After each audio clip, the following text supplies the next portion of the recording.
other than Mr. Greenberg. Peter Greenberg, Emmy Award-winning investigative reporter. Mr. Greenberg, please join us.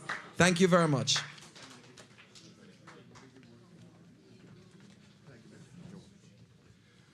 Well, good morning, everybody. Good morning, everybody. Energy in the room. Okay, good. Oh, okay. I'm ready for that. Your Excellencies, thank you so much for joining us. The name of this panel, as you know, is Tourism Resilience and Recovery, Policy Strategies and the Way Forward. Of course, I'll add to that in a world of disruption, a world that was disrupted before COVID-19, a world that continues to be disrupted. And as Minister Bartlett and I talked about the other day, it's not just about the capacity to recover, it's the capacity to anticipate, and then the methodology that drives both. One of the things that we've talked about is in any crisis, it's communication. But we're not talking about external communication. We'll get to that later. We're talking about internal communication. To what extent are the governments talking within ministries, within departments, that really will help you to anticipate a crisis to better adapt when it happens? Not if it happens, when it happens. And one of the things that I noticed in terms of how things have changed a little bit, and I refer now to the minister from Botswana, is that your title is not just Minister of Tourism, your title is Minister of Environment and Tourism. So you already have two umbrellas to work with right there. So you're already having a conversation with yourself as opposed to just waiting for the other ministers to get back to you. Tell me how that works. It's already on? Oh, it's not. Hello? Yeah, you are now. Is it on? Thank you very much, and happy Resilience Day. How is it so nice to spend it in the country that birthed it? It's a privilege to be in Jamaica this very time. And we have decided to be bright today, the sunshine, the sand, and the beauty of our biodiversity. Moderator, it is important for me to highlight that I manage environment and tourism in one ministry because our tourism is anchored in natural resources, not just diamonds, but wildlife, flora and fauna. This is what we have been selling since independence. And it is important to say, in addition to the risks that we are discussing in terms of how we should build resilience to contain those risks affecting or risks directed to wildlife, including wildlife mortalities, like we had elephant mortalities in 2020 that you helped us with. In addition to engaging media locally, where we work together as ministries in terms of establishing development networks and development processes through national development, technical or thematic working groups. I am manage 6 other ministries that have to do with environment, water, health, agriculture, and so forth. And intra-communication happens within that space in national planning and reactions and responses. But most importantly, international communication was important for us to ensure that while elephants were dying, the uncertainties that we had to face, we managed to ensure that we get the international global media to help us to set the right narrative and what we were doing to contain the problem, including all the research that we had to do. It was important because it was risky not to give the positive narrative and show what we are doing. If people, tourists, were to hear that elephants were dying in Botswana, we are going to lose tourism. So thank you for being one of the journalists that helped us to send the right narrative, and we managed to contain and preserve, the tourism product. Well, you mentioned the elephant situation in 2018, 2019. The real interesting thing is that everybody on this stage has shared a crisis or has had a crisis, right? We had the 2013, the mall shooting in Nairobi, act of terrorism. I actually happened to be at the mall that day, so obviously I was the first person covering it and dodging bullets. But I will tell you, 79 people were killed, more than 200 wounded. In 2010 and again in 2021, the earthquakes in Haiti. I covered that story as well. There's not a pattern here, by the way. But 2010, a human loss of staggering proportion. Another earthquake in August of 21, right? And of course, we have weather.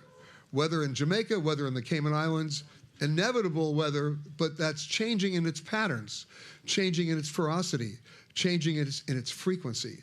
So for all of those things, I guess the real question is, and I'll throw it over to you, madam, you already had an experience with the earthquake in 2010. You had another experience in 2021. Is there a playbook?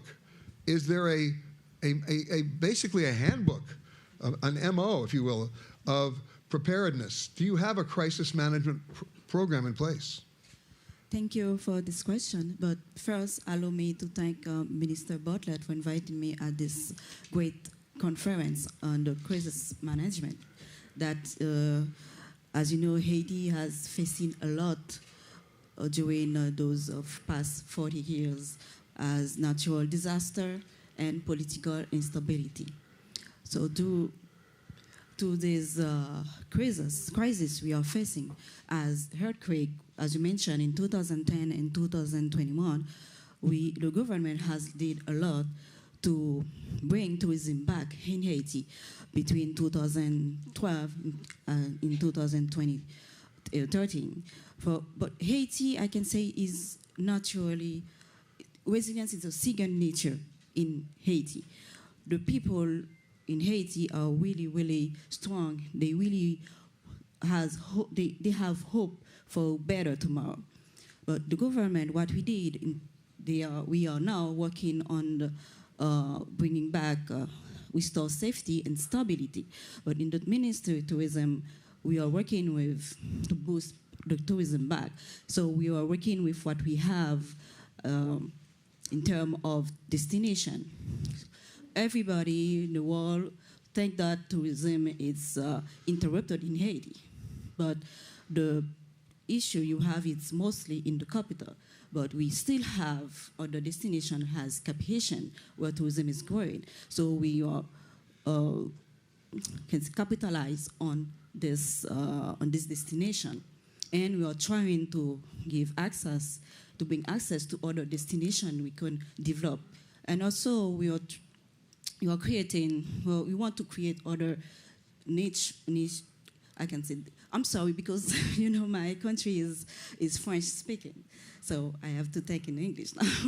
So, as I told you, we are working on other strategy, like to creating job, to give access, and to build capacity, new capacity in human resources as well.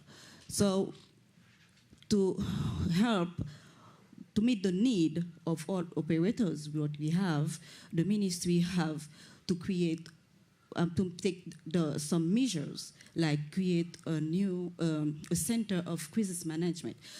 For example, I was delegated by the Prime Minister after the earthquake in 2021 to go to the NIP department. So the Minister of Tourism, as the Minister of Tourism, so I saw that it's really important for the tourism to be aware of all crisis management process you have to do when you have crisis. So I'm trying to see with my dear friend Bardet if we can put a center crisis management in Haiti to help to prevent those kind of problem, to put in place some procedure to can say that respond effectively and fastly to those effects, shocks of disaster or other problem. An action plan. An action plan. Exactly. Minister Bryant, in the Cayman Islands, obviously weather is always a factor. Do you have an action plan now? Well, we always have, not to the magnitude of what we're trying to accomplish here at the Global Tourism Conference. But we have our natural disasters. We have a committee called NOAC, which covers all kind of disasters, whether it's storms, whether it's earthquakes, whether it's plane crash. And I think all of us would have something similar to that in our countries. But I was trying to recognize exactly what a topic that we were trying to cover and what we were talking about going forward. And I think that's what and forgive me for the acronym again, GTRCMC is trying to accomplish. Because when I think about the 5 points that the minister has highlighted, he's trying to create a structure upon which we can all operate under.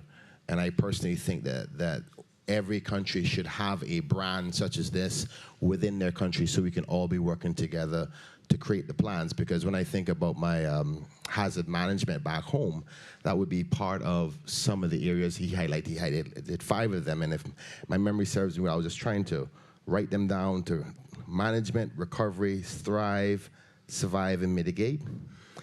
Now, Thrive comes last. Thrive comes last, yes. Just thought I'd mention it. But the recovery part, I think many of us have already had that covered, because we all have some sort of recovery team of emergency for any kind of thing. That's a natural thing that we do. But we don't cover all 5 points, and I think what he and his team has been able to develop is an organized structure of, from the start, predicting it, to all the way to recovering from it. And we should all be in this together. And I was just saying to him after his contribution is that there has to be membership. There has to be a franchise where that fund, where everybody together can help finance the research that is necessary and compile that data that we can all use it together. So where within each country we are lost in our structures, we can learn from each other. And as the chairman for the Caribbean Tourism Organization, matter of fact, I see my General Secretary here, would like to recognize him. And this is something we're going to put on the agenda, because I think that all members of our organization should have such a structure so we can be prepared, particularly within the Caribbean. Of course, I would suggest this to be across the world. If you think about the comparison of sustainability and resilience, sustainability is about protecting your asset. Resilience is about protecting your, or managing your asset is sustainability. Resilience is about protecting it from outside sources, which is a totally different world. And I'm so glad that the attention is being equally shared on resilience and not only sustainability, because all of the talk about, environmentally friendly building, setbacks, renewable energy and all that, that's management. Resilience is about protections from things to happen, and there has to be equal, if not more, I dare say, discussion and analysis about that, so we don't have the losses that we've had for our people and our stakeholders across the world. I mean, when you think about it, there are very few surprises here. We can identify crisis in fuel, crisis in supply chain, crisis in political conflicts and terrorism, crisis with pandemic and those to come, and of course what you just mentioned, climate change and sustainability. I think we've been dealing with it for some time. It's just never been structured. Yeah. I mean, we've been dealing with these forever. Everything that you highlighted here, each country has done it in some way, shape, or form, but it was just never structured and analyzed from a theoretical standpoint of how you prepare and deal with it. And this is about learning from each other and analyzing the data, and I love it. I can't wait to be able to sit with the minister and say that the Cayman Islands can be a part of this journey together and help with some of the funding as well, because it's essential not only to the Caribbean, not only to Africa, but my member states and the CTO, the French, the Dutch, the Spanish. Like, we have to bring everybody in the world on board with this because it's that big of a deal. You're talking about lessons learned and, most importantly, lessons applied, which brings me back to an example going back to 2013 in Nairobi. A previous administration, I say that in due respect to Minister Malanda, but at the shootout, it was clear that no one was in charge. There was no one voice of communication to the outside world. No one was letting anybody know what was happening. And I went up to the State House and I said, I need to talk to the president. What is being done here? And the answer I got back is, come back later when it's all settled. Right? I think things have changed, Minister Malanza, in terms of your internal communications. Just go ahead and speak. Thank you very much. Yes, things have changed, and I'm very honored again to share the practices of Kenya on this floor. It's a great honor to us to share where we've come from in terms of crisis and disruptions. And indeed, in 2013, yes, we had the bomb blast happening in one of our malls, and at that time, I think we were not prepared as a country.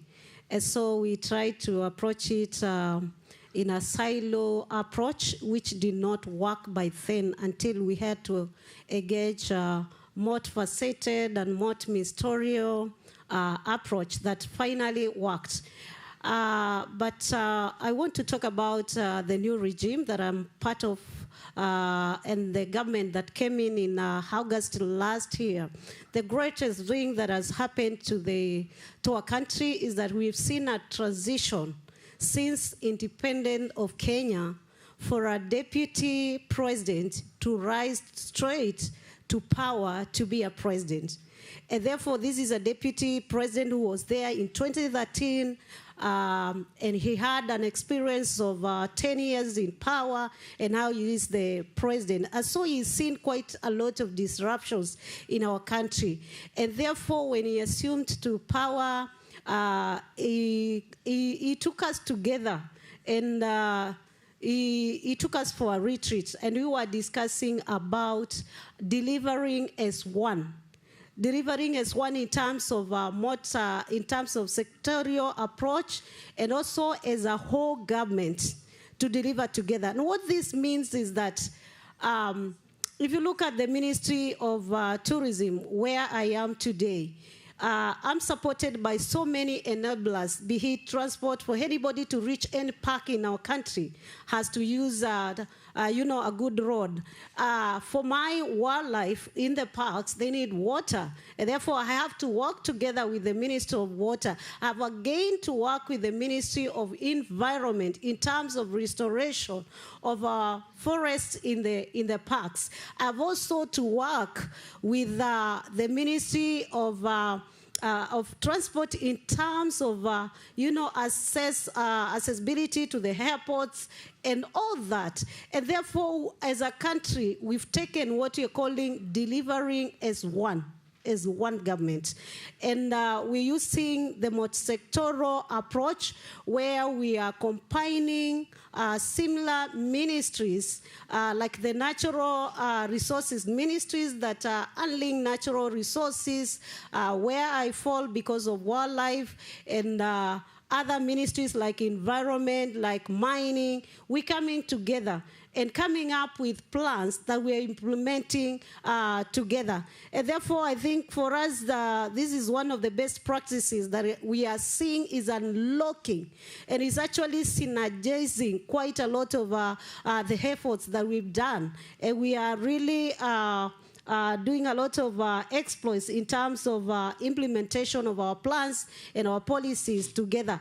And again, is a playground where anyone can operate in any sector, and they can actually deliver as government. Whether I'm a Minister of Tourism or somebody else in Ministry of Transport can play the role that I play and still deliver. And therefore, for us, collaboration has been a key issue, has been a key theme in Kenya, and we are seeing it work. Thank you. There's also the other ministry which we haven't talked about, the Ministry of Finance. Anybody remember that? Okay, good. Ministry of Finance, Minister Kareng, I'll start with you. At a certain point, someone's got to pay for this, right?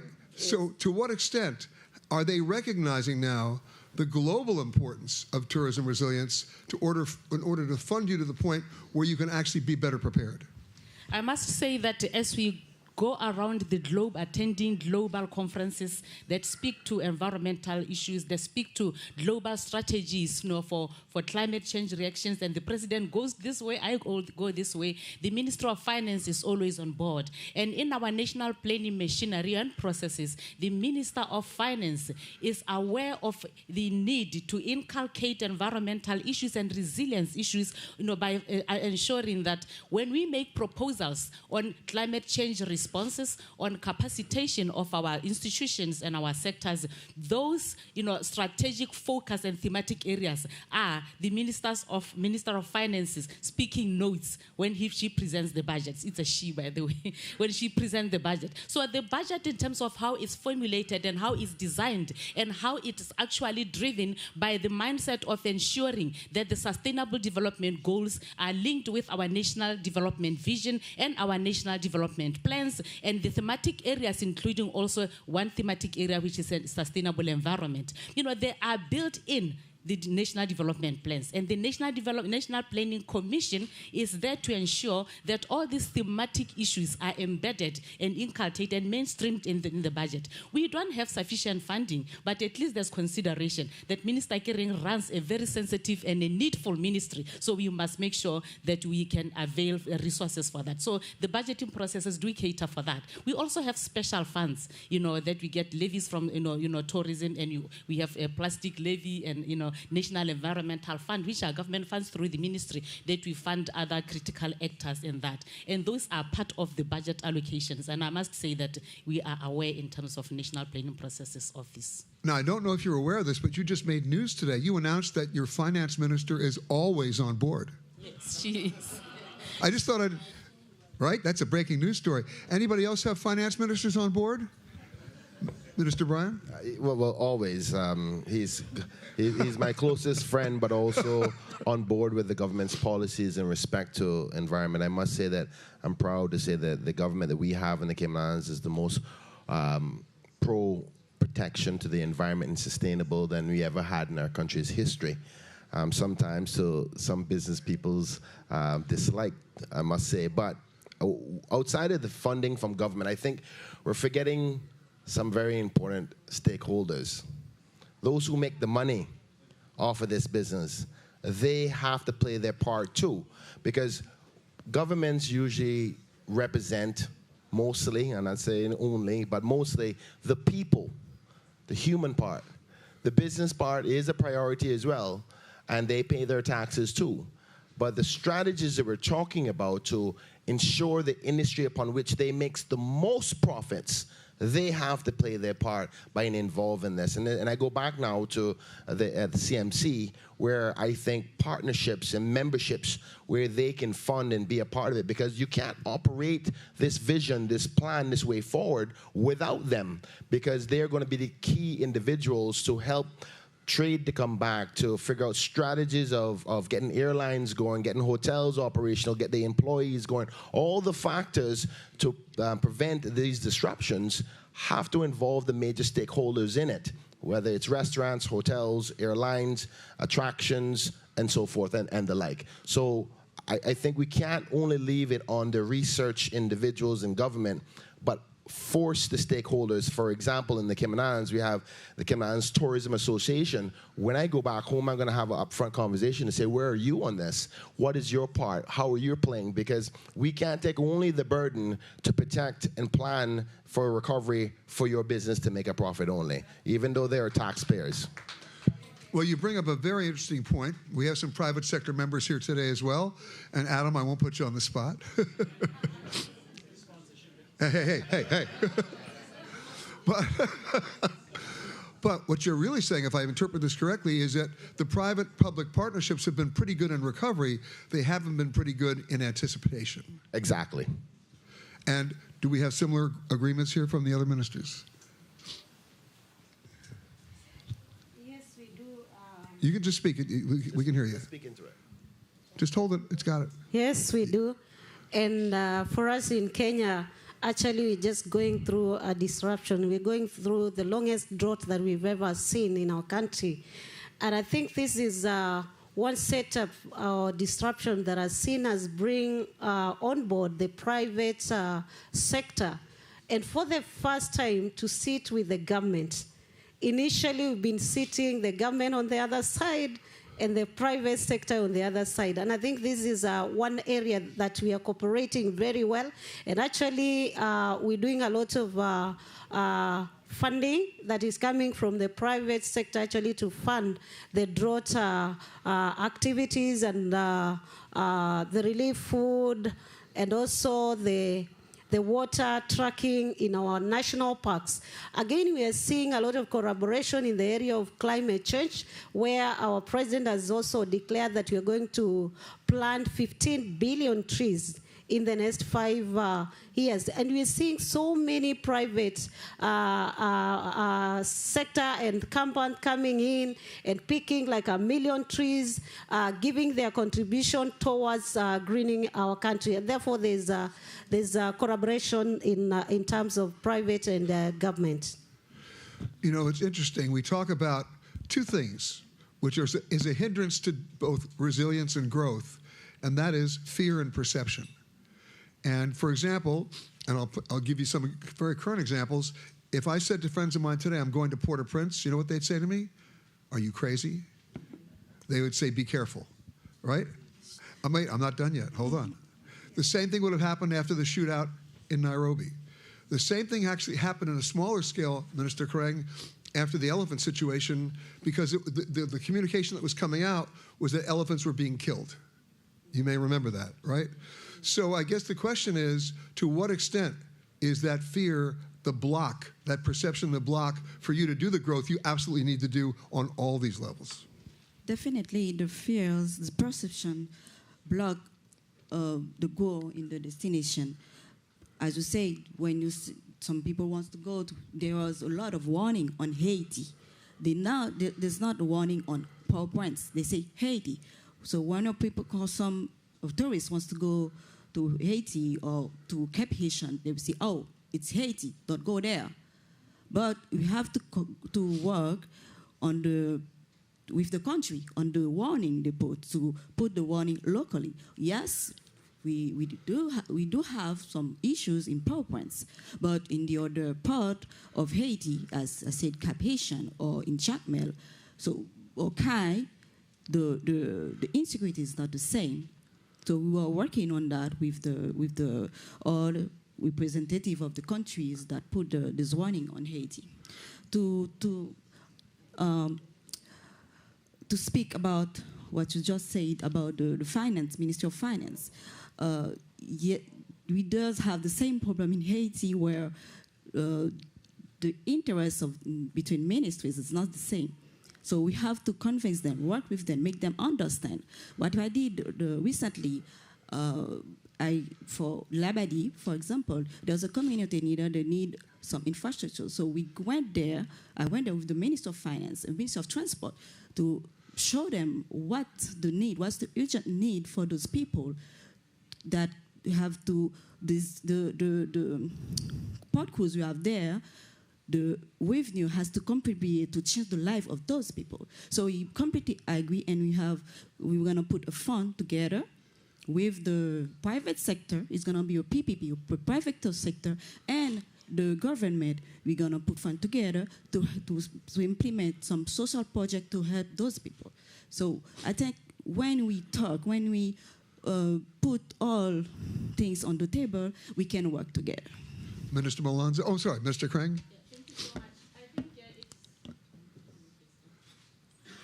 I think it is natural to expect that people will have some fear and uncertainties about a place, because with tourism, you are getting people from a place they know, they've lived, they've grew up in, to a place they don't know, because it's a whole issue of discovering and experiencing, new things that they do not know. So, but there is genuine perceptions that might be negative based on the truth, but some are not. But what do we need to do? Communicate the facts. With Botswana, we always communicate the fact that we are a country that has good governance. We have got the rule of law. You are safe when we are in Botswana. And I must tell you, in 2021, just when we were expecting that we are coming out of COVID, and then Omicron came, and Botswana was the first country that identified the Omicron after the genomic sequencing that was done. And immediately the world shut up. People had to return from Johannesburg in South Africa and go back home. And we were actually literally punished for discovering Omicron, and the fear was that, oh, COVID is there. But what we do is to ensure that we give the right facts and we communicate the right facts. You are safe. And when we say that, we mean it. Secondly, when people visit Botswana and they get that experience, we want to actually improve through your assistance that experience, to be packaged so that you can hear from your fellow American. You can hear the truth from your fellow Jamaican. I was there. I know it's safe. So then we get, to encourage each other on the right facts. But media communication and packaging the right story is quite key. I'll get to that in a second. Mr. Bryant. Me, I like to be controversial, so I'm going to put something out there. Let it rip. We got to recognize that the geopolitics of the world, money is floating everywhere. And some of these bad press are not just happen to happen. They're intentional. That's how they control the global markets in countries and the exploitation of certain locations. So what I'm about to say is that we have to investigate that as well to ensure that we understand what's happening behind closed doors when they're trying to undermine certain countries. I mean, I may be from the Cayman Islands, and thank God for his blessings on my great nation, great island. But I feel it for my ancestors in respect to Africa, because we all know that the resources have been ripped and continue to be infiltrated within certain mechanisms politically and corporations and connections to politicians to continue to undermine. When you know that there's no good reason, there's no difference between a shooting in New York City or a shooting in Brazil than a shooting in Africa. But yet still, there seems to be concerted effort to continually negatively expose certain countries. And until we get to that and understand that there is a game of the bigger picture, we'll never really be able to fight it. I'm not sure if you can fight it, because money is a lot more powerful than you think. Minister Malonza, I just want to get to her for 1 second. Yeah, thank you. Just hold that mic and it works. Just hold it. You got it. Thank you. There you go. Sorry for that. Thank you very much. I think I'd want to do a rejoinder from what the minister is talking about, geopolitics that do play actually in the world. And I've seen that play in Kenya. In just a few days ago, there was, security alerts that keeps on coming, and some of them are not even true. And for me, how we've gathered and ourselves as a country is the messaging that you project out there, the communication that you give, the branding that you give your country. And the other thing that we've done as a country is bilateral relationships. We build very strong bilateral relationships across the world. And this is really helping Kenya. And Kenya is being seen in the right perspective, even with these alerts. But again, I would say that also it takes a country to quickly, move in with the right communication. And I remember that was pulled within even hours, because our ministers, projected the right scenario of Kenya.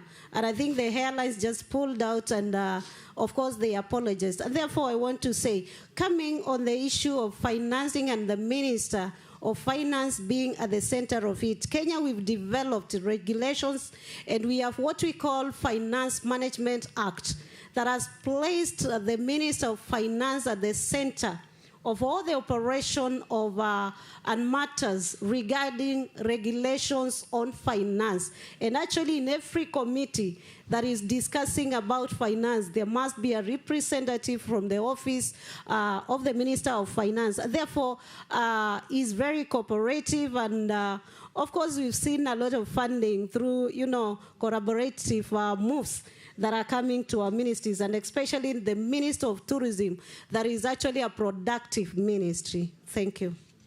You had something to say.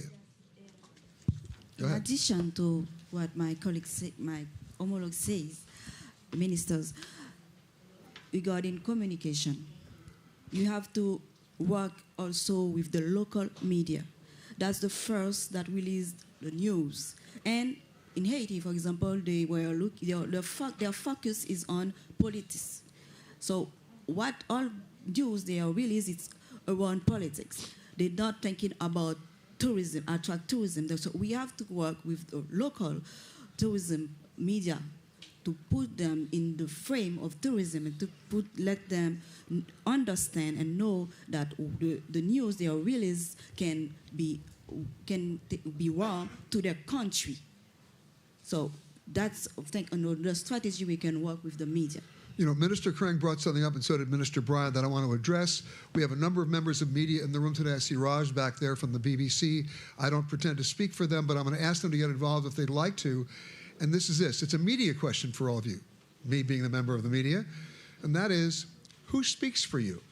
Meaning, is there one voice in your country? Is there a credible, trusted voice that the media can go to know Because with all due respect, and please understand it is with all due respect, when you know what hits the fan, the last person I want to hear from is the Minister of Tourism. And the reason for that is your job is to promote tourism. Who is speaking for you when you have a crisis, either anticipating it or reacting to it? I must say that, and I was going to make this point earlier, just to buttress what my colleagues were saying. Within the space of media, there is always media that is for you, and there's media that is also advancing a different agenda that is actually in opposition of what you do. Right, but I'm not asking about the media. I'm asking who's speaking for you. I'm getting there. Okay. I'm getting there. I speak for myself, and we speak as government through government communications. That is the anchor. But within the private sector, private media, we do have friends. I've made sure that I have friends in the media, private media, that speak for me. They want the right narrative. They ask me for content. And what do? We take them to the sites to go and see and to get content for themselves. So who left us will speak for us every time. Yes. Thank you very much. The situation for Kenya, actually we have what we call a government spokesperson who speaks on behalf of the country. But when it gets to the ministerial level, every minister in our country is the spokesperson of the ministry. So in case of disaster, in case of any question, the minister then at that level becomes the spokesperson of the ministries. But of course, we build a very good relationship with both international and local media. And we operate very well. Of course, we have in my ministry what we call the Kenya Tourism Board. That is actually the agency that markets Kenya. That is actually the voice again in my ministry that speaks to the world about Kenya in terms of marketing Kenya as a premier destination. In the Cayman Islands is obviously our leader, our premier, the Honorable Wayne Panton. And anybody he allocates that responsibility to. And I would encourage any media who wants to speak to us, we're always an open book. But I think it's important that we differentiate the different types of media that we have, and that you should not, with this negative brush, paint everybody, because particularly the media within the tourism story exposure have been awesome and been good to the Caribbean particularly. There are journalists who do this every day about travel news. And they don't get into that fluff. Matter of fact, usually they're the ones who help us mostly to mitigate the negative perceptions because they're intimate with our jurisdictions. It's more the mainstream, and I ain't gonna call any major networks, but... Oh, come on. No, I'm not gonna do that because I still need them myself.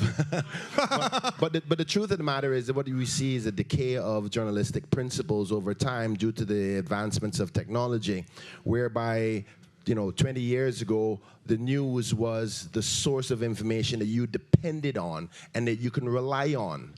As a result of the advancements of technology, Google and Wikipedia and so forth, nobody goes to them anymore, so they had to learn to survive. And then they forced themselves to look at things that were hot button, click button topics. And unfortunately, because of human behavior, negativity moves a lot faster than positivity. And I don't think there's any way for us to get around that other than being better human beings, have a more moral compass individually. That's why I like focusing with journalists who focus on tourism specifically, because they sell our story a lot better. But networking, having diplomatic relations, maybe that's a cue for me to shut up. Go ahead. Hold the mic like this, okay. You have to have a lot of diplomacy here, and one person who is a good guide on this, and I have to say, he's just a superstar, Mr. Edmund Bartlett. Every single week of the year, you will see him in the media. No doubt. By the way, that's either very, very good or very, very bad. No, it is very good because good. everything I see he does is positive, and he makes sure he has relationships. He has a relationship with you and many of the media who are here, and that's important because until you fully understand what he represents, can you only feel morally obligated to say, I have to really report the truth. I'm not giving you second-hand information. It's first-hand information because I'm intimate with it. And we all, as leaders within our jurisdiction, have to have a stronger relationship with the media in order for them to respect us. So I take his lead in that respect. And any media in the house wants to talk to me, let's have coffee outside after. Before we end it, I just want to suggest one change of word of what you just said. It's not about selling your story, it's about telling your story. Very true.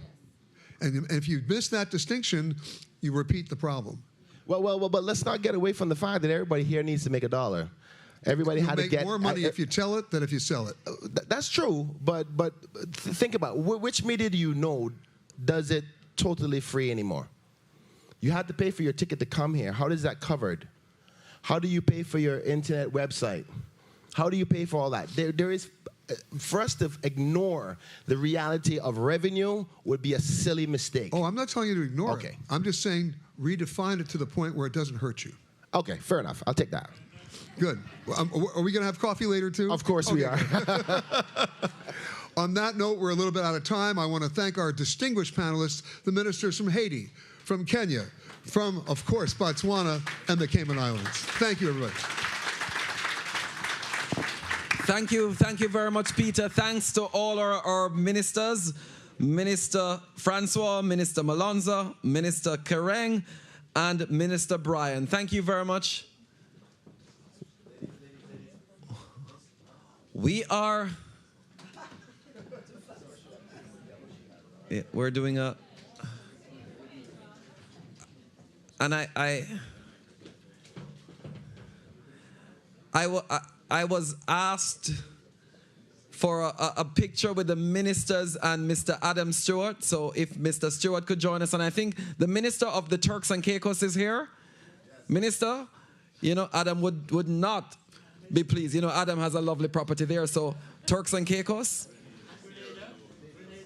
Grenada is here. Yes. Minister for, okay. Minister from, but yep. Sandals is there too.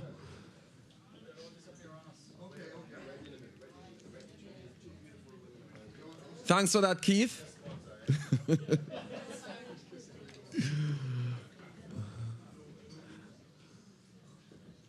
Minister Bartlett not here?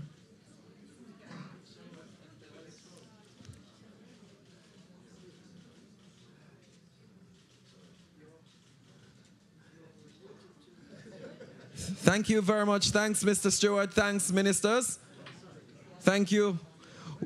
I should let you know we're not taking the network break. However, the coffee break, and some snacks are on the outside. Feel free to, you know, browse on outside and come back in. But there's no break. We're going to be inviting our panelists for the next session, which is the future of tourism.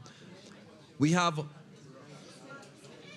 one of our panelists will be virtual, Miss Olga Gomez, who is a tourism lead specialist, the Inter-American Development Bank. We are inviting Mrs. Nicola Madden-Gregg, President for the Caribbean Hotel and Tourist Association. Mr. Adam Stewart, our Executive Chairman, Sandals Resorts International. He can sit right there in the middle. President. Mr. Nick Rose, Vice President and Head of Environment, Social and Governance, Royal Caribbean Group. Mr. Nick Rose. He is on his way up. Mr. Neil Walters, Acting Secretary General of the Caribbean Tourism Organization. Mr. Walters.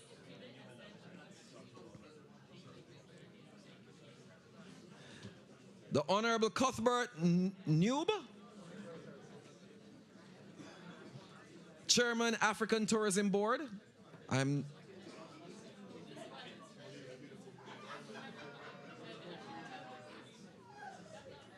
Mr. Honorable Cuthbert Newb, Chairman, African Tourism Board. Can you join us on the stage, please?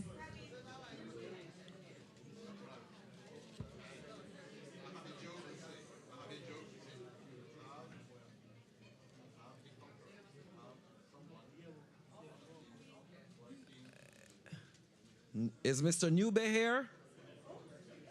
He's coming up.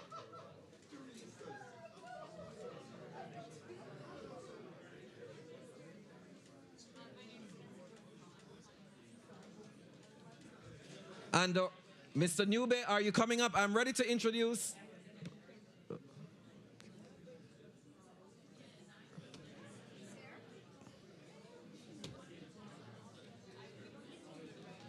Please join us, Mr. Is it Newbay? Huh? Newbay. No.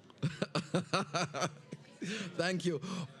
Our moderator will be Clifton Reeder, Vice President of Moon Palace Jamaica and Turks and Caicos, and the immediate past President of the Jamaica Hotel and Tourist Association.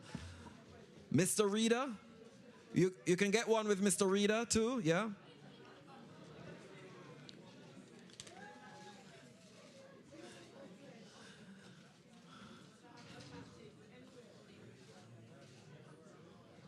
The future of tourism. Mr. Reeder.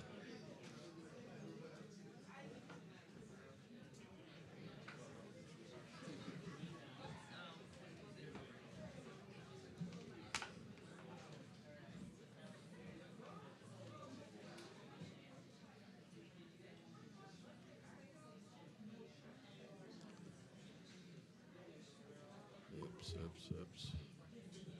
Ready? Yeah, I think a little bit up. Yeah. That's so tall. All right. Yep.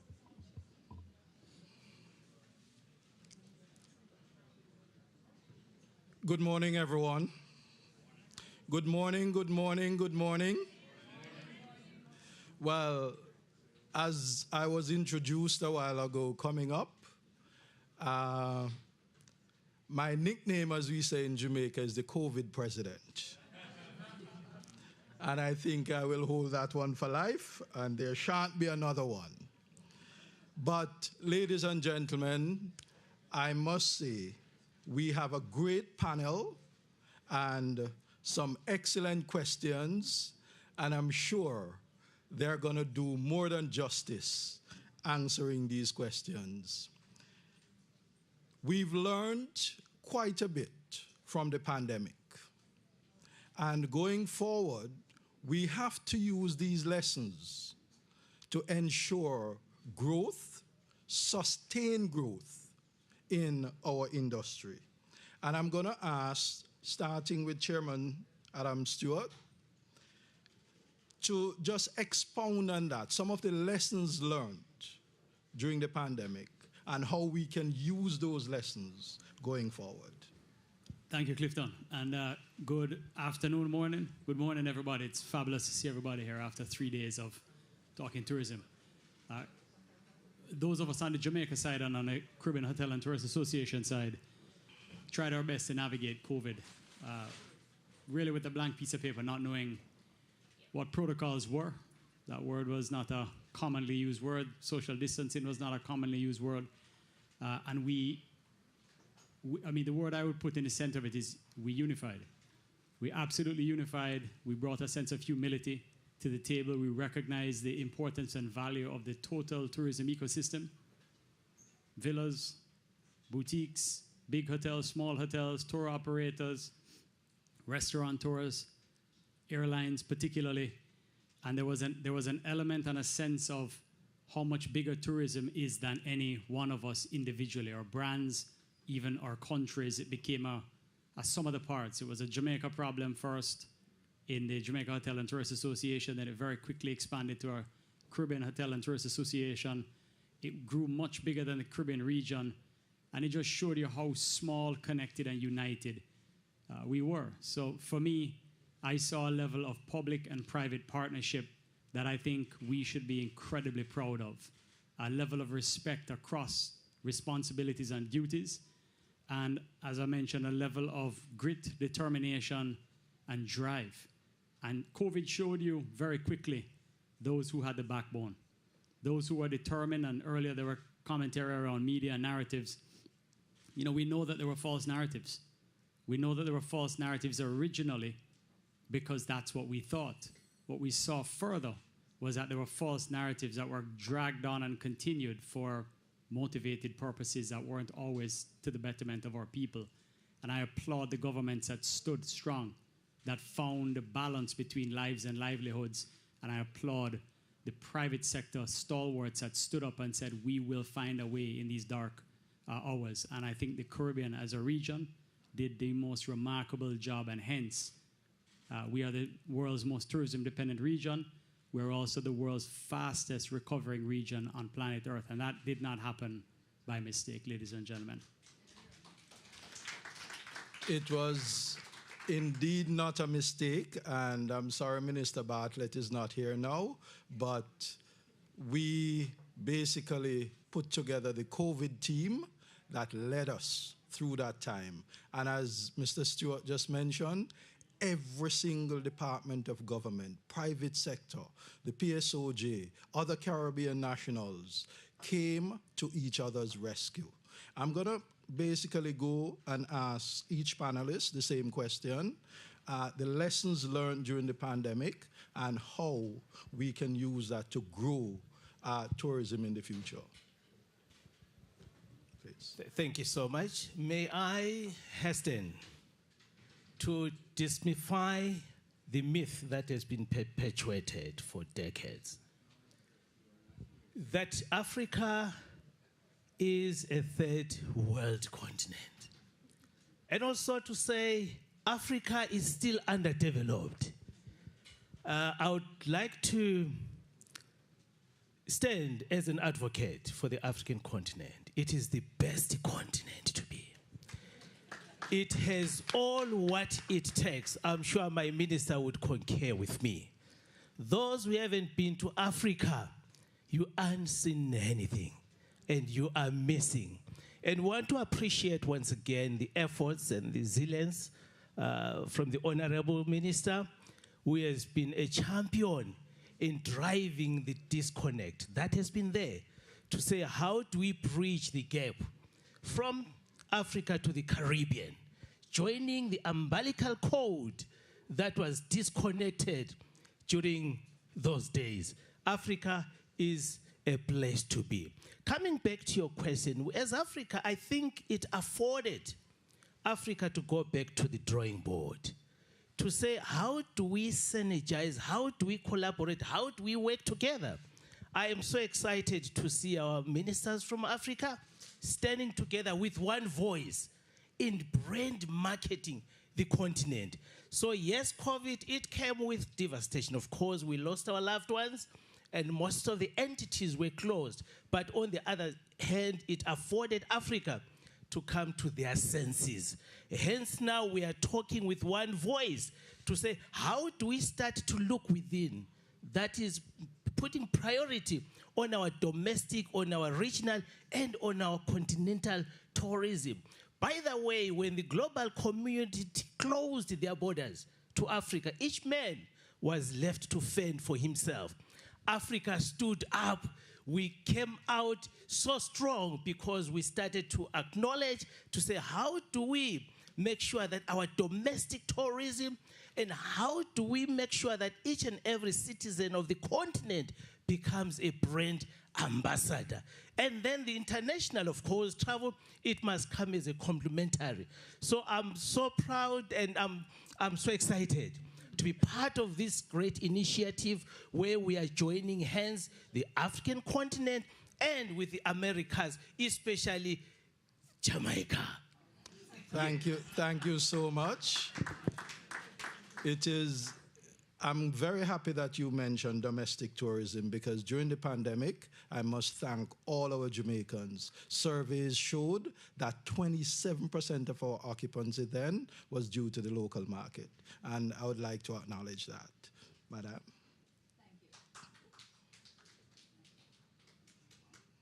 Thank you, Clifton. Oh, here we go.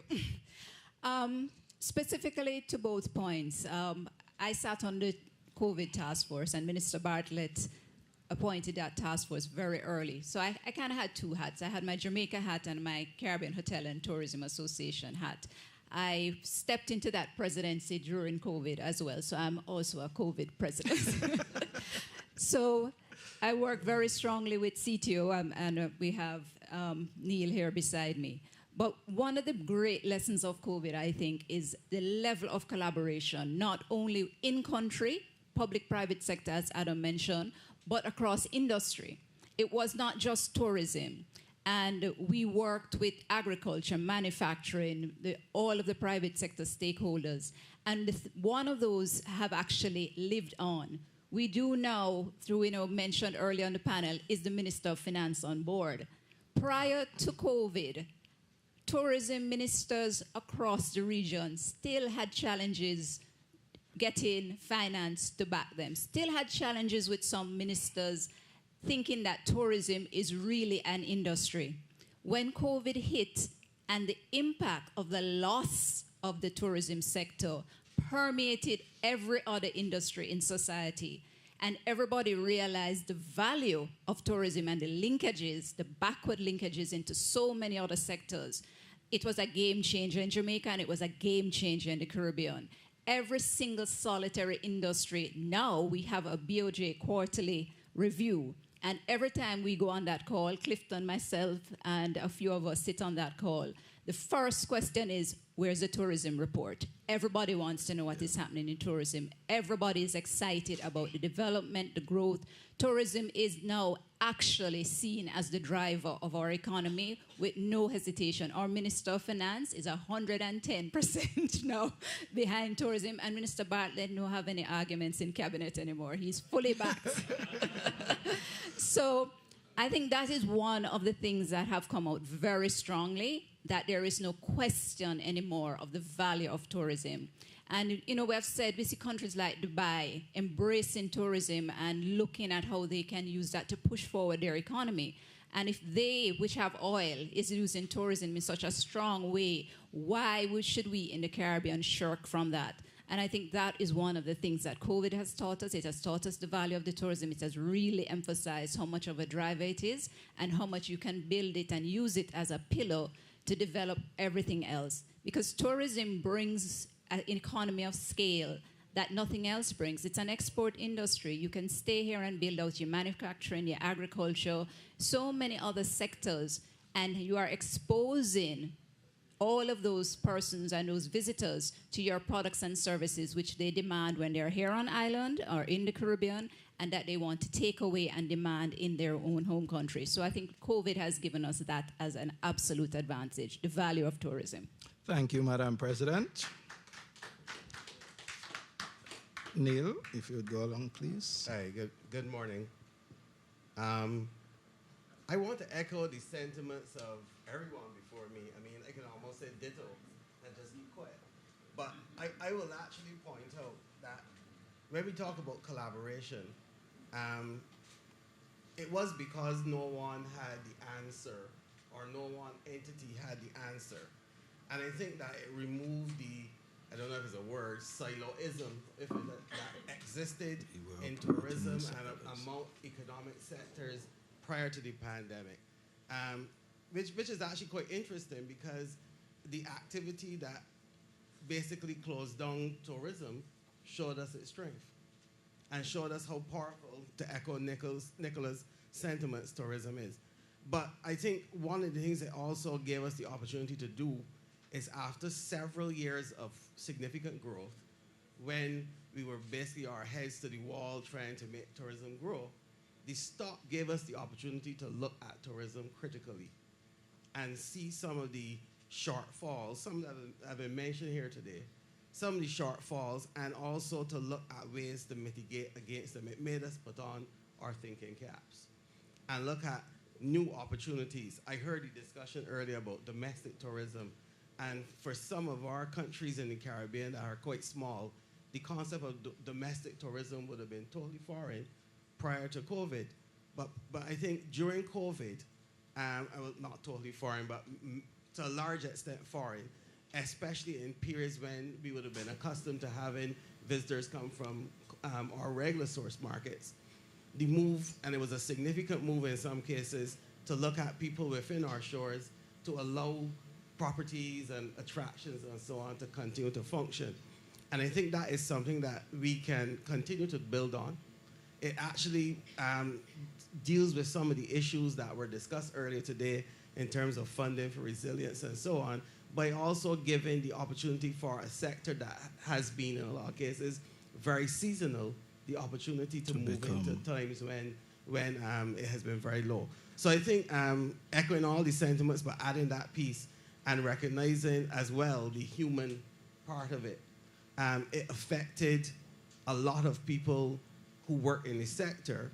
We lost some of them, but I think that what we have seen coming out is a lot more innovative ways that people are thinking about tourism. True. And I think that is actually critical, and that actually stands the sector, especially here in the Caribbean, very, very well.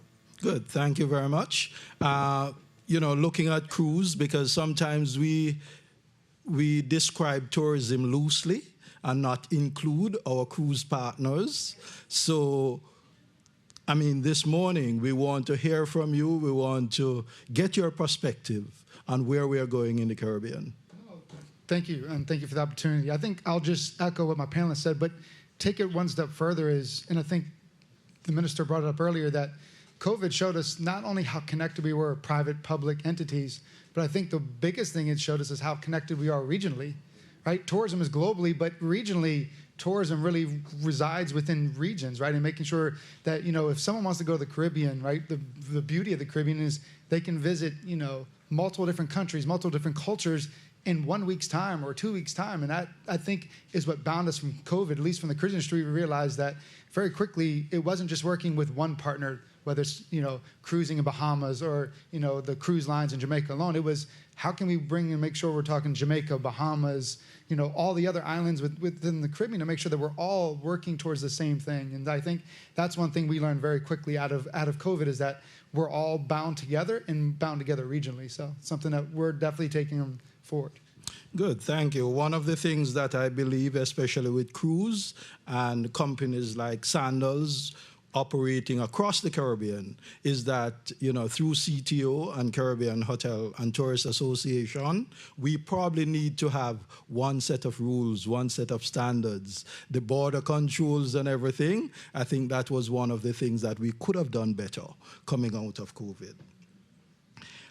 Tourism does well, but sometimes it's not reflected down to our people. The multiplier effect does not spread as fast as it should, despite the fact that tourism, as was said by Minister Bartlett and others, is the fastest way to move wealth from the richer nations to the poorest nations. I'm going to ask Mr. Stewart to speak a little bit on linkages. How can we, he's also the chair for the Linkages Council in Jamaica, and I think it is very important that we hear from him this morning how the Linkages Council can help us to retain. Thank you, Clifton. I think it has a lot to do with the maturity of where we are in 2023, 2022 as a tourism product vis-a-vis where tourism, you know, in effect began from jet aircraft were flying 60, 70 years ago. In our kind of virgin state early days, we were just appreciative of anyone coming to our shores. The Caribbean states are finite. The beach lines and shorelines are finite. And there's a multitude of things that have to happen within that industry to appeal. You have villas, you have boutiques, you have EP hotels, you have all-inclusive hotels, you have restaurants and gastronomy, you have entertainment, you have retail. There's a multitude of things that have to happen concurrently to make your destination fascinating. Your headline title, Brand Jamaica, Brand Barbados, Brand Turks and Caicos, any one of the islands is sacrosanct. And what people think about those names when they hear it is critical to the velocity of what we'll be able to create on a go-forward basis.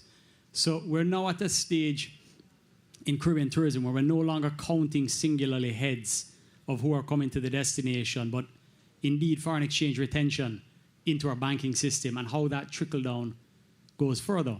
So if you pivot kind of off of that jump off point, the question is how do we get more of our nationals in a part of the day-to-day system? And I think, factually speaking, historically, there was an adversarial style conversation that would take place between major industries. And what Nicola said is absolutely spot on.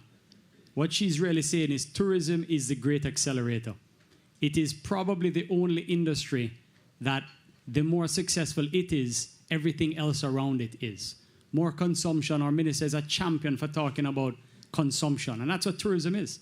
So whether it's bottled water, whether it's craft, whether it's tours, whether it's taxi drivers, it's food, it's the coffee we pour in our hotels or consume on experiences, anything is about consumption. So our duty and linkages is to widen the net and to make sure that there are more nationals a part of it on the supply side. We are in tourism bringing the consumption side. We are bringing the consumer. They come with their credit cards, they come with cash, and they are ready to spend to the degree to with which we can create experiences that they say, well, that's fascinating. And today, it's all about authenticity. Consumers want highly authentic, culturally rich type experiences that they will then take out. So if we're not doing enough, it probably means from a mindset point of view, from a policy point of view, we're not doing enough to drive, to orchestrate, to create and curate, indeed, those experiences in our countries. And you have to win where you win. In Jamaica, we win in a number of areas. We win with reggae music. The birthplace of reggae music, you know, it's all here. It's crazy how many people go to Bob Marley's original residence and how simple of a product it is, but how fascinated they are by the story. In Jamaica, we win with coffee. And we have our Jamaica Blue Mountain coffee, of which Nicola heads up our gastronomy vertical in linkages. In Jamaica, you know, we win with rum. Barbados is the same. Turks and Caicos is the beaches. Antigua has 365 beaches. The island and the archipelago of the Bahamas is, you know, it's a force of nature. The colors of the blue of the water, the Cayman Islands, every one of these islands have a story. They have a history. And if you celebrate it, and what we have learned, and I want it to be on the record that there is a new generation of tourism leadership taking place today between public and private sector that is not adversarial. Minister Bartlett, you were out of the room, and the Honorable Minister from the Cayman Islands was talking about your use of media to promote the advancement of Jamaica and, in fact, the world's tourism, your consistency, but your consistency in positivity. And we are no longer in the stage in Caribbean tourism where we're fighting each other. Agriculture grows with us. Manufacturing grows with us. Entertainment grows with us. Everything grows with us. And the more we hold hands and follow the leadership of Minister Bartlett and other champions, is the more we will be collectively. But the conversation, the table has been set. It is about making sure more nationals strategically, because we plan for it, become a part of the ecosystem of what tourism represents. Thank you, sir. I know you mentioned gastronomy, but, you know, we look at the primary products that we produce throughout the Caribbean. But how can we move from primary to secondary products in order to extract more from that tourism dollar? Nicola? Well, I think that we are... My mic up, yes. Sorry. I think we are definitely focusing on that. As I sit on linkages with Adam, and linkages is something that is permeating the Caribbean.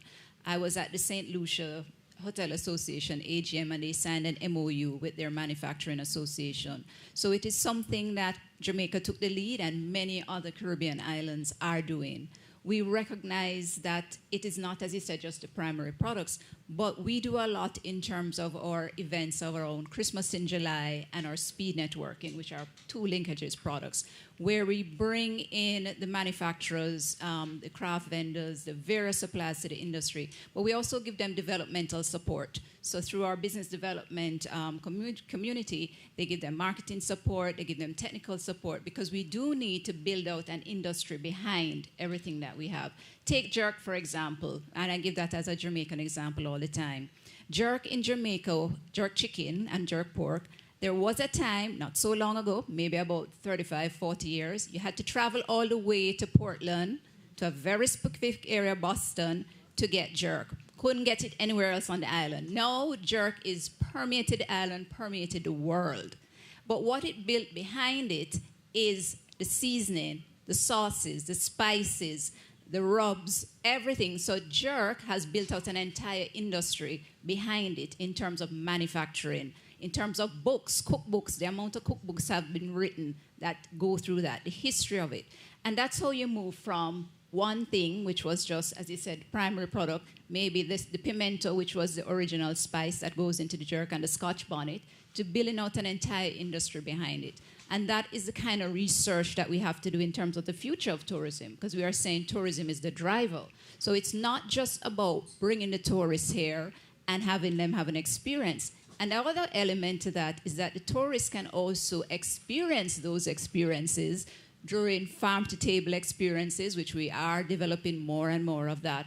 So the authenticity is not only just in the sun, sea, and sand, but it is in the agriculture, the manufacturing. It is in all those other experiences that also goes into community development, because everything is taking place also at the community level. And we are seeing more and more persons looking to build out, and we see it every year when we do these things, nutraceuticals. We have a spa program, which we are seeing that is using all of the natural lemongrass and all the various things that we have in Jamaica to build spa products, makeup. I mean, we are just looking, coffee scrub, you know, that's something, all sort of coffee and coffee-related products. We have our Blue Mountain Coffee Festival coming up in March, and there's a whole trade day that is just what can you do with coffee and how can you make products out of coffee? And it will be celebrated at this. I sit as president of CHTA, which is Caribbean Hotel and Tourism Association, and we, through partnership, have been sharing the best practices in Jamaica. But it's not only Jamaica. We share best practices that happen in St. Lucia, in Barbados, in Cayman, across the region. So it's not as, I'm going to use Minister Bartlett. We have gone past competition. We're in co-petition. and it is really a very exciting time to be in tourism now, because the level of collaboration, the level of visioning, the need to really see how we bring every single Caribbean national to the table. If you are not only an employee in the industry, you can be an entrepreneur. I said this yesterday, our micro, small, and medium-sized entities are being supported and are looking to build out products and services behind the tourism product to ensure that we have wealth generation for the future of our Caribbean. So it's not only about external investment, but also raising the standards for every single Caribbean national. Good, thank you. Neil, I'm going to ask you from a CTO perspective to just look at the expansion of the product, the physical product in the Caribbean. We have Turks and Caicos, for instance, pure luxury. I go there once a month, so I know they're really looking at the luxury market. But what about the mass tourism market? Should we have a balance? How should we go forward, expanding the product throughout the region? Before I answer that, if I can just add something to what Nicola was saying. Sure. When Nicola was speaking, I was actually thinking about the fact that throughout the Caribbean, and Jamaica has been a standard bearer for this, we have seen a significant expansion of community-based tourism as a product offering, as it were. And we at the CTO have actually received a significant amount of funding from Compete Caribbean, which is a facility out of the IDB, to help promote that. So while she was speaking, I was thinking nutmeg and Grenada and so on and so forth. So definitely we do support those activities and see it as something necessary for growing inclusivity in the tourism sector. But in terms of the question, in terms of product offering, we as an organization, we give best practices. We seek out the research, the information that exists out there, the market research, et cetera, and give the information to our members. Members choose what they want to do in terms of their own product. However, I think even prior to the pandemic, we were actually promoting the reality that while this expansion occurs, whatever form you take, it needs to take into consideration the environment in which you are functioning. so that, as you pointed out, some countries may go to luxury, but that works for them. But recognizing that while you do that expansion, you actually look in terms of your communities around you, the environment general, and it speaks to sustainability. The development needs to take very much into consideration sustainability. If not, we will have a situation where we start to outstrip ourselves. But I think the opportunity exists where it is possible, because some countries, you mentioned Turks, there are some countries that go for the eco-tourists, who actually in some cases may be willing to spend a premium dollar. But we don't necessarily at this time see them as per se luxury, but they're paying for a particular type of specialized experience. Yeah. So I'm saying that to say, I don't think we can pin ourselves down to say that it needs to go in a particular direction. It needs to be sustainable above all.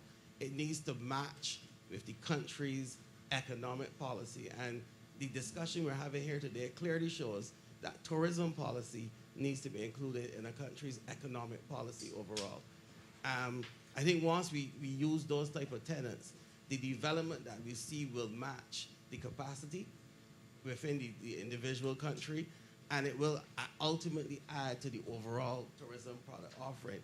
But always taking into consideration best practices and standards, and sustainability is the guiding light. Good, thank you. And with all of this, we have to fund it. So we have Olga Gomez from IDB. Again, quite a few projects going on in the Caribbean. I think Jamaica is slated to expand by 25%, 8,000 plus rooms. And I know throughout the Caribbean, quite a few projects are going on. But not only in the hard projects, but environmentally, we need financing as well.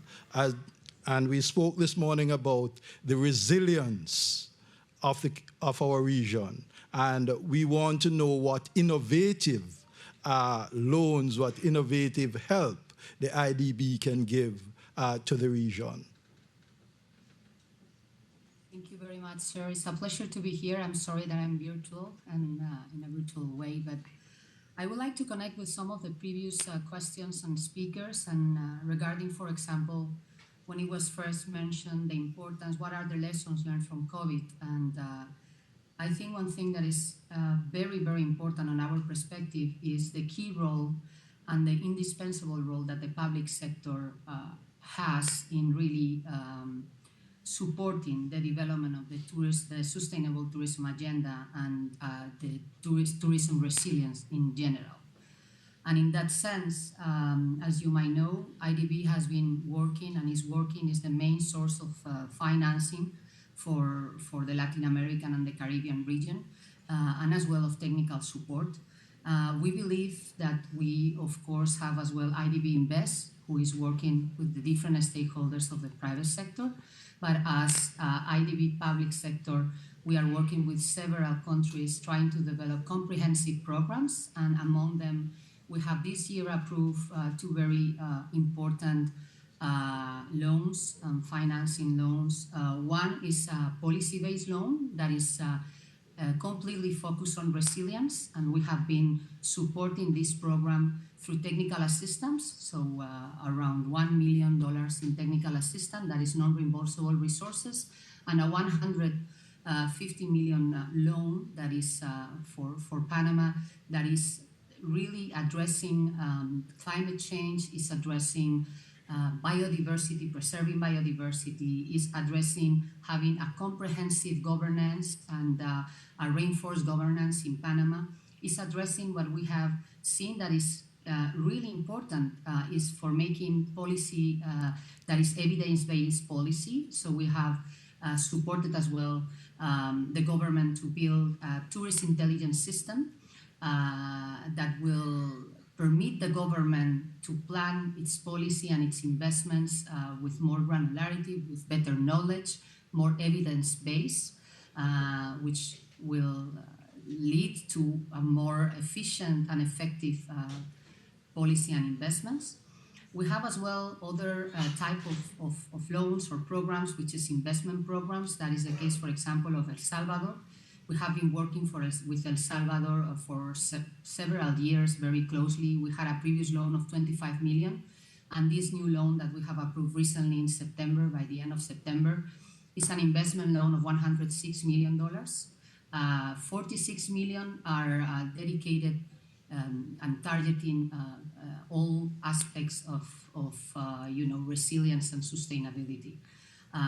We are talking about tourism land zoning and planning. We are talking about coastal zone management. We are talking about building a tourism climate change strategy. We know that mitigation is important, but adaptation is going to be critical, particularly for the private sector as well. Heat stress. So it's not only, there are so many aspects that are going to influence tourism demand and supply. We are creating resilience as well for the type of crisis that we just faced. We are reinforcing human capital. We have as well within that loan a matching grant program to support the transformation of the productive sector, the tourism productive sector in El Salvador, reinforcing the productivity of small and medium enterprises via this program for trying to make them more sustainable, more resilient, and as well making a technological transformation, not only of the firms, but as well of tourism human capital. And these are just two examples. We are working as well at this time with the government of Jamaica in the development of the new tourism strategy. We have been collaborating, financing several diagnostics and very thorough studies that we think are the key to develop a good planning, and it was mentioned this morning.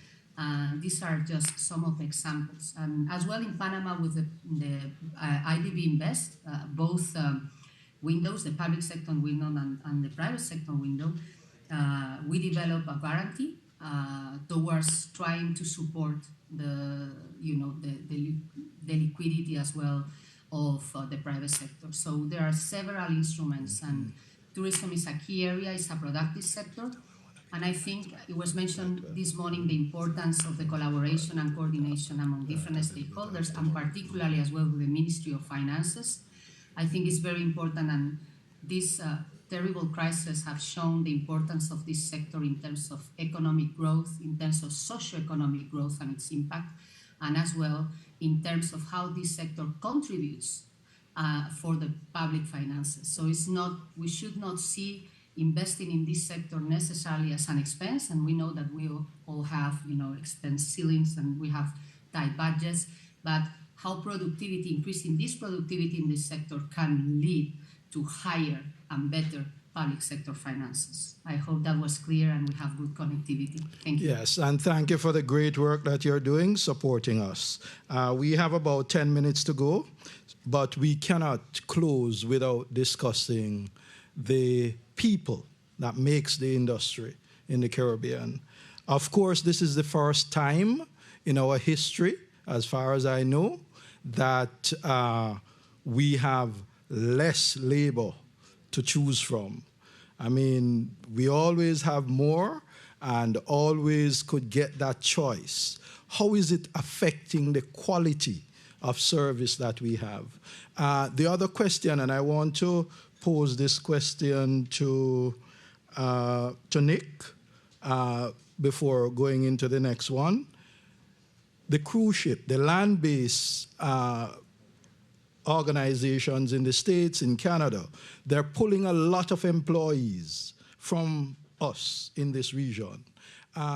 Would it be a good thing, or wouldn't it be a good thing to develop training institutions within the region, if you don't have them already, so that you can train some of our unskilled workers, take them and send them back to us, more disciplined, more well-trained people?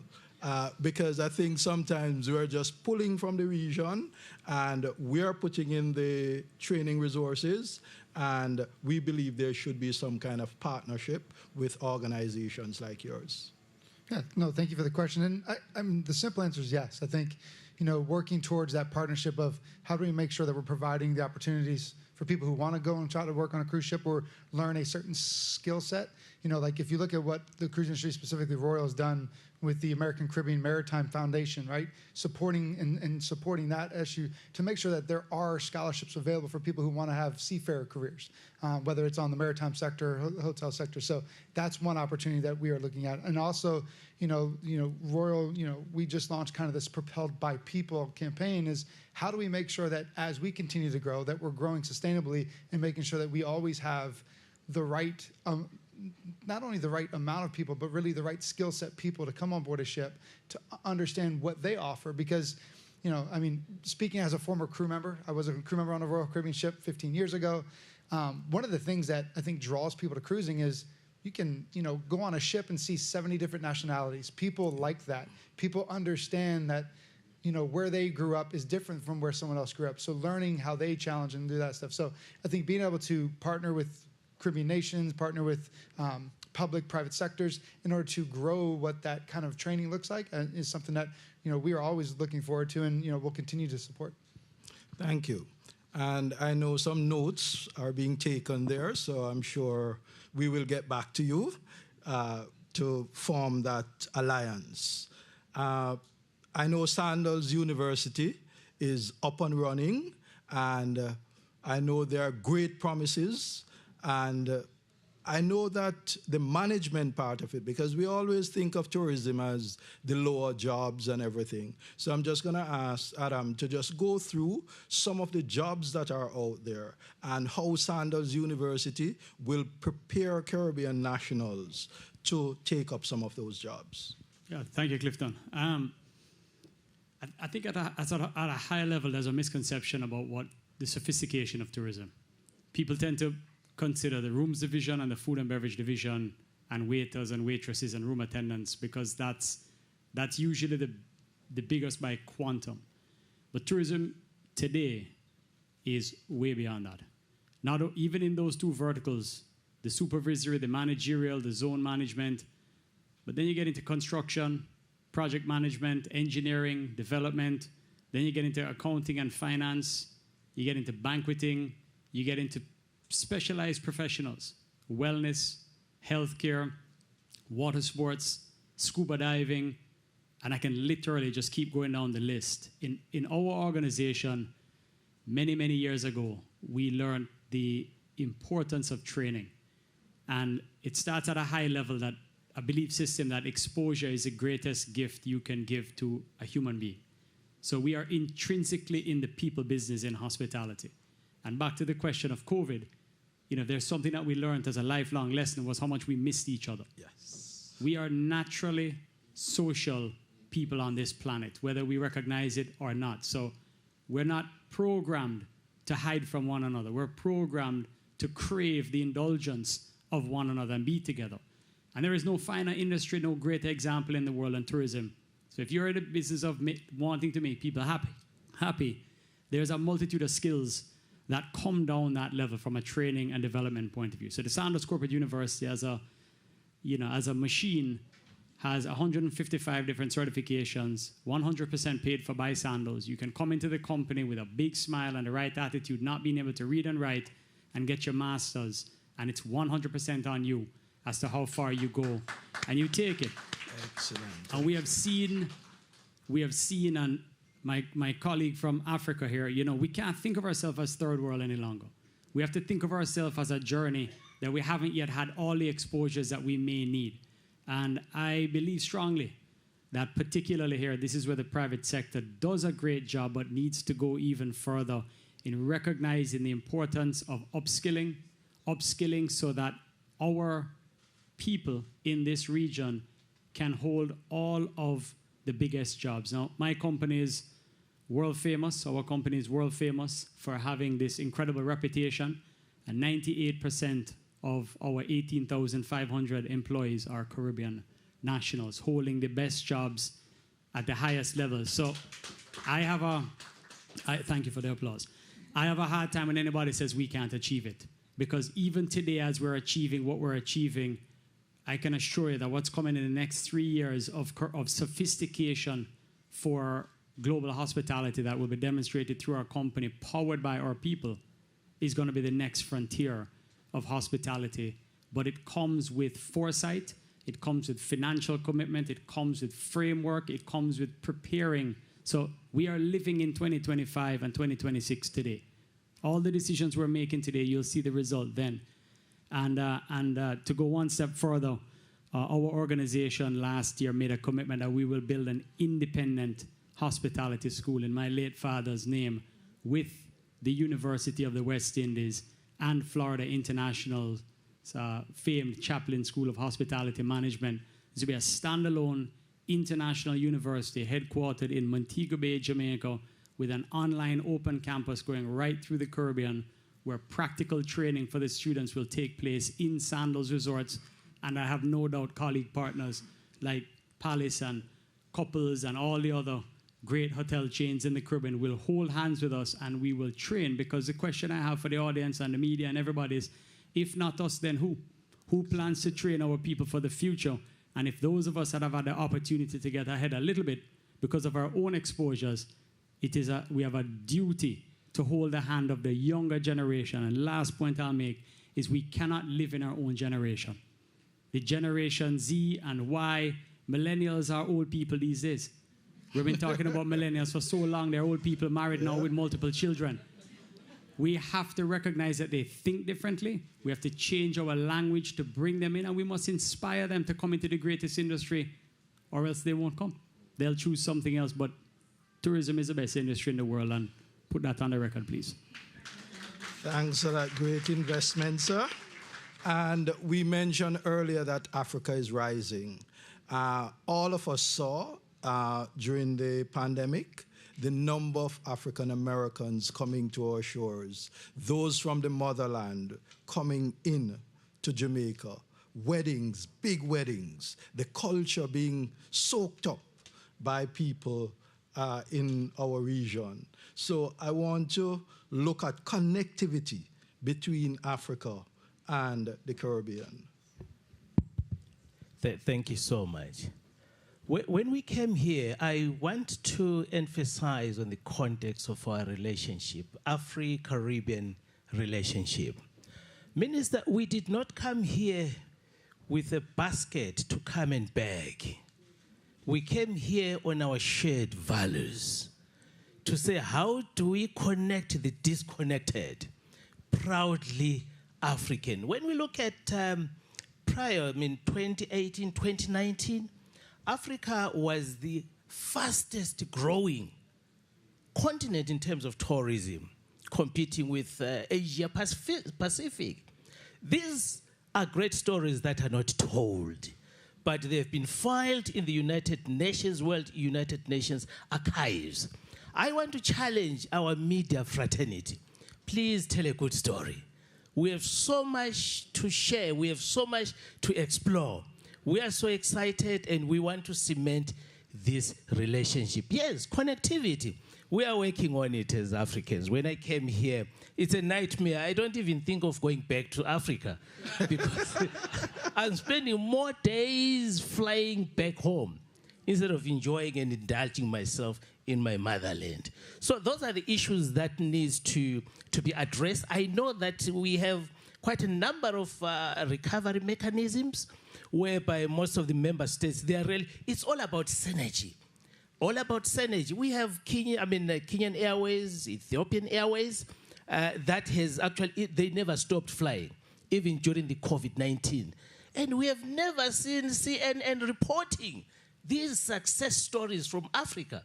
So we need to work together. We need to collaborate and see how best we can sync so that as we are progressing with our recovery mechanism, let's make it happen. We want to see direct flies from here straight to Addis in Kenya. In Ethiopia. Yes, I'm glad that we have our leader here from the AU, yes, African Union, which is our mother body. So we need to work on our connectivity so that it becomes a seamless, working on the visas as well. I am so proud with Jamaica because I don't need a visa. But here I am, I'm flying, just connecting, in the UK. You are not allowed unless you produce a visa. And those visas cost a fortune. So we are saying tourism should be open. We know that in the past it was crafted for a few segmented, communities. So as Africans, we are saying, COVID-19 has really made us wake up and realize our worth and start appreciating ourselves and say, how best can we do it? And we can do it. So together we are looking at cross-pollination with this great country of Jamaica so that we can share ideas, where there are avenues where we can work together and really drive the recovery processes we need to do that. Let's support the young men, the minister, so energetic and hardworking. We are saying as Africans in Africa, it is our time to fly the flag of our great continent. Good, thank you. Well, thank you so much, and we will definitely be doing that. We will be closing with the single rose on the panel. And I would like you to speak about the greening of the way forward as well, because we've spoken about several things, building out luxury, everything. I think we need to develop in a green and sustainable way as well. Before I comment on that, I want to share a statistics that I got this morning from Forward Keys. The worldwide inbound travel in terms of 2019 recovery is still at minus 33%. Wow. For January. This is for January. The Caribbean is at minus 2%. Africa is at minus 9%, right behind the Caribbean. So the Caribbean for January is the fastest recovery. Africa is number 2. Wow. Number 3 is the Americas at minus 19, Europe at minus 25, and Asia at minus 55. So the African-Caribbean connection for this January month couldn't have been any stronger. So I think we need a round of applause for that one. Thank you. So it's already working, sir. So from a sustainability point of view, yes, it is critical. Travelers coming out of COVID, we all had the lockdown experience. People are more cognizant now of the environment, even more so. And sustainability has to be a part of our DNA going forward. We have always talked about sustainability, but I think, as I said, it cannot be something just talk. Now it has to be in policy, it has to be in everything we do from a private and a public sector point of view. Sustainable travel is on trend. People are wanting to come and incorporate themselves into different projects. You know, there are some islands now that are doing coral reef restoration. The CHTA just launched last June a coral reef restoration and management guide with the Nature Conservancy. But there are tours where you can come and plant coral and contribute towards that. Because we know in tourism, the thought is that we will lose up to 90% of our coral reefs if we don't do something about it. And so it's very critical that all of that factors into what we're doing. We have sargassum, which is something that has been troubling our region, coming out of Africa and into the Caribbean. So that's a joint effort that we both need to look at, the management of sargassum with climate change. In the Caribbean at CHT and with CTO, we have been doing stuff in terms of how do you utilize the sargassum.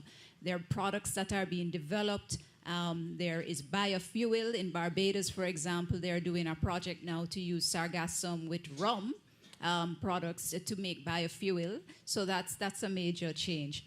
So as we go forward, we can use various tools and techniques to ensure that tourism is sustainable, but also allow our visitors to be a part of the solution and to involve themselves in that process. I see Kyle at the back. You know, we do the turtles and ensuring that the turtles their nesting places are protected, and that is something you see throughout the region as well. So sustainability is crucial, and we have to ensure that we embed it, as I said, in our DNA as we move forward for the future of tourism. Thank you very much, Nicola. And I just want to thank the panel.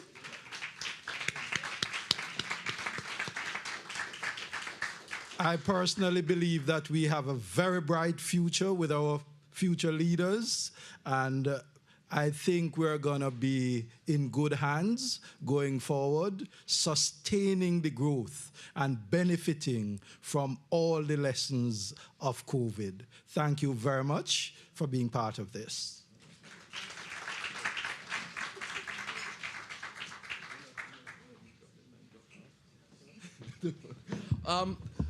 Ladies and gentlemen, whilst we wait for our next presenter to come on, which will be virtual, I would like to ask anyone in the audience if you have any questions for the panel. I'm going to ask the panel to remain after the pictures. He's back? Okay, good.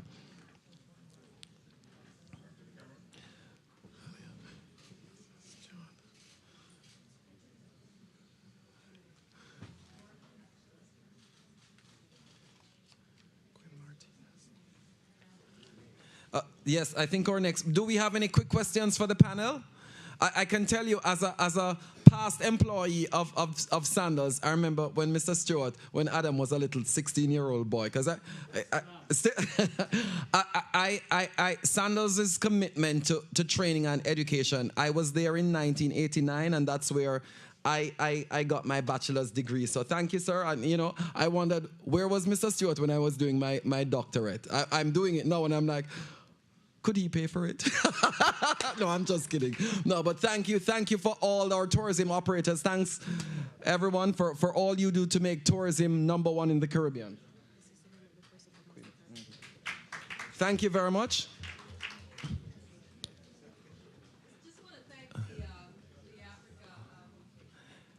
Yes.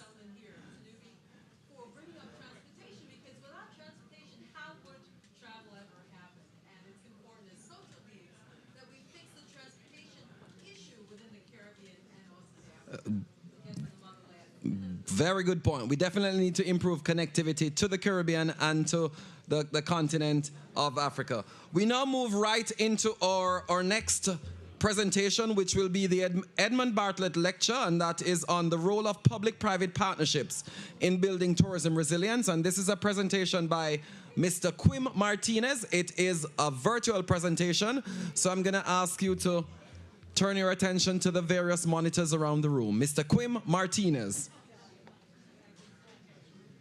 Hello, good morning, everyone. Could you please confirm me that you listen me nice and clear? Yes, we're hearing you. Okay, so first of all, thank you very much to the Minister